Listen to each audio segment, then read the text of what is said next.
सर्वांना नमस्कार. प्रथम मी धन्वंतरी आरोग्याची देवता जी आहे, धन्वंतरी देवतेस प्रथम वंदन करतो. आणि महत्त्वाचं म्हणजे मला आज ही काही मोठी संधी उपलब्ध करून दिली. यू कॅन अंडरस्टँड मराठी ना. तर डॉक्टर ए के श्रीनिवास मूर्ती जे मॅनेजिंग डायरेक्टर आहेत, value added product managing director value you products private limited, mister Eugene Winfred, ज्यांनी की पूर्ण रिसर्चचं पूर्ण चांगलं काम पाहिलेलं आहे. त्यानंतर डॉक्टर महंता स्वामी, जे पण रिसर्चचं हेड म्हणून काम करत आहेत. त्यानंतर मॅडम मंगलांबिके, ज्या की ओमश्री मार्केटिंगच्या मॅनेजिंग डायरेक्टर आहेत. आणि नारायण जे CEO आहेत व्हॅल्यू याचे, तर त्या सर्वांनी मला जी संधी दिली इथे बोलण्यासाठी, त्याबद्दल मी सर्वांचे आभार मानतो. आणि प्रथम म्हणजे आयुर्वेद हे जे शास्त्र आहे हे खरोखर जीवनाचं शास्त्र आहे. आपल्यास एवढी मोठी 5,000 वर्षांची जी जुनी परंपरा लाभलेली आहे आयुर्वेदाची, जिथे की हजारो नाही, मी तर म्हणतो लाखो करोडो पेशंट्सवरती बरीचशी आयुर्वेदिक प्रॉडक्ट्स वापरली गेली आणि त्याचे कुठलेही दुष्परिणाम दिसले नाही आहेत. पण आजकालच्या काळामध्ये प्रत्येक ठिकाणी जायचं म्हणजे प्रत्येक जे काही ड्रग्ज अँड कॉस्मेटिक्स ॲक्ट्स आहेत, प्रत्येक ठिकाणी तुम्हाला डॉक्युमेंटेशन मागितलं जातं.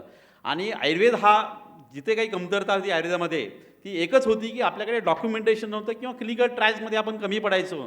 आणि त्यामुळे प्रत्येक ठिकाणी प्रॉडक्ट प्रमोट करताना प्रत्येक ठिकाणी आयुर्वेदिक कंपन्यांना प्रॉब्लेम यायचा. आज ती खरी कमतरता जी होती आयुर्वेदामध्ये, ती नारायण मूर्ती साहेबांच्या रूपानं आपण ते पूर्ण म्हणजे कमी करत आहोत. आणि त्यामुळे आपण आता ॲग्रेसिव्हली कुठलेही आयुर्वेदिक प्रॉडक्ट आहे मार्केटमध्ये, तो MD डॉक्टर असो, MBBS असो, आयुर्वेदिक डॉक्टर असो, कोणाकडे आपण ॲग्रेसिव्हली आपलं प्रॉडक्ट प्रमोट करू शकतो असं मी म्हणू शकतो. आणि त्यानंतर आपल्या देशामध्ये जे काही महर्षी सुश्रुत होऊन गेले, महर्षी वाघभट होऊन गेले, महर्षी शारंगधर होऊन गेले, ज्यांनी की हजारो पेशंट्सवरती आयुर्वेदिक प्रॉडक्ट्स वापरले. 3,000 वर्षापूर्वी सुश्रुतांनी 1114 प्रकारच्या शस्त्रक्रिया and operations, how to do the operations, he has written everything and he has develop instruments also for operating those elements. तर जे आपल्याकडे एवढी मोठी संपदा असताना सुद्धा मार्केटिंगमध्ये आपण काही गोष्टीमध्ये आयुर्वेद आपला मागे होता. त्याचं कारण म्हणजे फक्त डॉक्युमेंटेशन नव्हतं, ऑथेंटिक रिपोर्ट आपल्याकडे कागदावरती नव्हतं आणि ते पूर्ण करण्याचं काम यांनी केलं. त्याबद्दल यांचं प्रथमतः मी आयुर्वेदिक रिसेलर्स असोसिएशन, भारतातील जे काही डायबिटीसचे पेशंट्स आहेत त्यांच्यातर्फे मी आभार मानतो. आणि मोठ्याने टाळ्या वाजवून त्यांच्या या कार्यास, जे काही सक्सेसफुल क्लिनिकल ट्रायल झालेले आहेत, 100% रिझल्ट मिळाले आहे डायबिटीसमध्ये, हे डायबिटीसच्या लोकांसाठी खूप मोठी देणगी आहे असं म्हणायला काही हरकत नाही आहे. त्यानंतर आपण पाहतो की जगामध्ये आयुर्वेदाला 156 देशांनी मान्यता दिली आहे. तर पहिली वेळ योगाची होती, आता आपली वेळ आलेली आहे आयुर्वेदाची. तर आयुर्वेदाला सुद्धा पूर्ण जगभर मान्यता मिळावी. अमृत नोनी प्रोडक्ट जे आहे यांचं, हे फक्त भारतातच नाही तर it should go around the world, means it should become the international brand असं म्हणायला काही हरकत नाही. तर भारतीय योग, भारतीय ध्यान धारणा अध्यात्म, भारतीय जीवनशैली आणि भारतीय आयुर्वेद या 4 गोष्टींमुळे भारत म्हणजे विश्वगुरू म्हणून ओळखला जावा असं मोदींचं पण स्वप्न आहे. मी काय कुठल्या भारतीय जनता पार्टीचा समर्थक नाही आहे, पण मोदी चांगलं काम करत आहेत आयुर्वेदासाठी. आयुष मंत्रालय त्यासाठी त्यांनी स्थापन केलं आहे. आयुर्वेदा, होमिओपॅथी, नॅचरोपॅथी यामध्ये ते उत्कृष्ट काम करत आहेत. आज 90% आजार जे आहेत ते सायकोसोमॅटिक डिसीजेस आहेत, म्हणजे रिलेटेड टू माइंड. आणि याच्यावरती काम करणारं शास्त्र म्हणजे फक्त आपलं अध्यात्मशास्त्र आहे, जे पतंजली ऋषींनी लिहून दिलं. यम, नियम, आसन, प्राणायाम, प्रत्याहार, ध्यान, धारणा, समाधी हे. आणि त्यानंतर आयुर्वेद आपली योग्य जीवनशैली, व्यायाम आणि आयुर्वेद जर वापरला तर आपण कुठल्याही व्याधीपासून मुक्त होऊ शकतो. कारण की आपण जाणतो की 2 प्रकारचे डिसीजेस आहेत, इन्फेक्शियस डिसीजेस आणि नॉन इन्फेक्शियस डिसीजेस. इन्फेक्शियस डिसीजेसमध्ये आपण अँटीबायोटिक्स वापरून, मॉडर्न मेडिसिन्स वापरून पूर्णपणे बरे होऊ शकतो. पण जेव्हा नॉन इन्फेक्शियस डिसीज असेल तर आता scientist have come to conclusion that all non infectious diseases like diabetes, cancer, asthma, arthritis, cataract, all these problems are related to free radicals, oxidation of cells. आणि सेल्युलर लेवलवरती काम करणारं फक्त म्हणजे antioxidants आहेत, ज्यामध्ये beta carotene, vitamin A, vitamin C, selenium, zinc, copper आणि mainly morinda citrifolia जे फ्रूट यांनी वापरलेलं आहे अमृत नोनीमध्ये. कारण की यांच्या नावाचंच आहे अमृताहुनी नाम, म्हणजे अमृताहुनी गोड नाम तुझे घेता. आणि अमृत जो सबसे सर्वश्रेष्ठ माना गया अपने शास्त्रों में और अपने देश में, वही आपके प्रोडक्ट का नाम है, इसलिए उससे ज़्यादा बोलने की ज़रूरत नहीं है.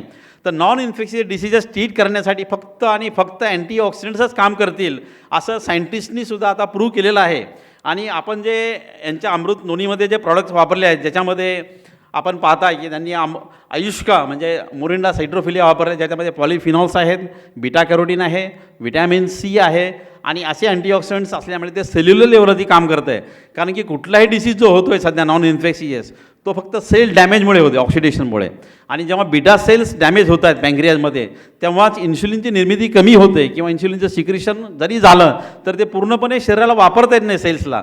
त्याच्यामध्ये आयुर्वेद खूप चांगल्या प्रकारे काम करतो. आणि मला वाटतं कदाचित त्यामुळे त्यांनी जेवढे काही राजलक्ष्मी हॉस्पिटल्समध्ये क्लिनिकल ट्रायल्स घेतले, 60 पेशंटचं डबल ब्लाइंड ट्रायल्स घेतले, त्याच्यामध्ये जे यश लाभलं आहे ते आयुर्वेदिक मेडिसिन्स खरोखरच इफेक्टिव्ह आहेत. फक्त आजपर्यंत आपल्याकडे डॉक्युमेंटेशन नव्हतं, आपल्याकडे पेपर्स नव्हते. ते काम करण्याची त्रुटी जी होती आयुर्वेदशास्त्रामध्ये, ती त्रुटी भरून करण्याचं काम नारायण मूर्ती साहेबांनी केलेलं आहे. आणि त्यांचं जे काम चाललं आहे, इव्हन कॅन्सरवरती सुद्धा आपण पाहतो आहे. कॅन्सर जो आहे रोग आपण मध्ये रोज ट्रेन भरून येतात कॅन्सरच्या, प्रचंड प्रमाणात वाढलेला आहे. त्याचं कारण असं आहे की आपण पेस्टिसाईड्सचा खूप वापर केलेला आहे. दुसरी गोष्ट, योग्य आहारशैली नाही आहे, आपली जीवनशैली नाही आहे, आहार उत्तम नाही आहे. तर त्याच्यावरती जर मात करायची असेल तर आपल्याला आयुर्वेदाशिवाय दुसरा कुठलाही पर्याय नाही असं मी म्हणतो. त्यानंतर आयुर्वेदिक औषधांसाठी या चाचणी आयोजित केलेल्या आहेत किंवा करण्याच्या दिशेने एक दुर्मिळ म्हणून यांनी महत्त्वपूर्ण पाऊल उचललेलं आहे. त्यासाठी मी सर्व भारतीय नागरिकांतर्फे त्यांना शुभेच्छा देतो की आयुर्वेदिक शास्त्रामध्ये असेच काम करणाऱ्या आयुर्वेदिक कंपन्या पुढे याव्यात, त्यांनी क्लिनिकल ट्रायल्स घ्यावेत आणि त्या आधारे आपण योग्य प्रकारे आपले प्रॉडक्ट्स मार्केटमध्ये डॉक्टरांकडे प्रमोट करू शकू. भारतातीलच डॉक्टर नाही तर इव्हन परदेशातील डॉक्टरांना सुद्धा आपलं आयुर्वेदशास्त्र मान्य करावं लागेल. त्यासाठी आपल्याला ऑथेंटिक रिपोर्ट्स पाहिजे आहेत आणि ते करण्याचं काम आपल्या कंपनीनं केलं आहे. आणि अशीच तुमची कंपनी उत्तरोत्तर प्रगती करत राहो. तुमच्या प्रॉडक्ट्सना जगभर म्हणजे भारतभर तसेच जगभर अराउंड दी वर्ल्ड तुम्हाला यश लाभो असे मी आयुर्वेदिक रिसेलर्स असोसिएशनचा अध्यक्ष या नात्याने आपणास शुभेच्छा देतो आणि माझे 2 शब्द संपवतो.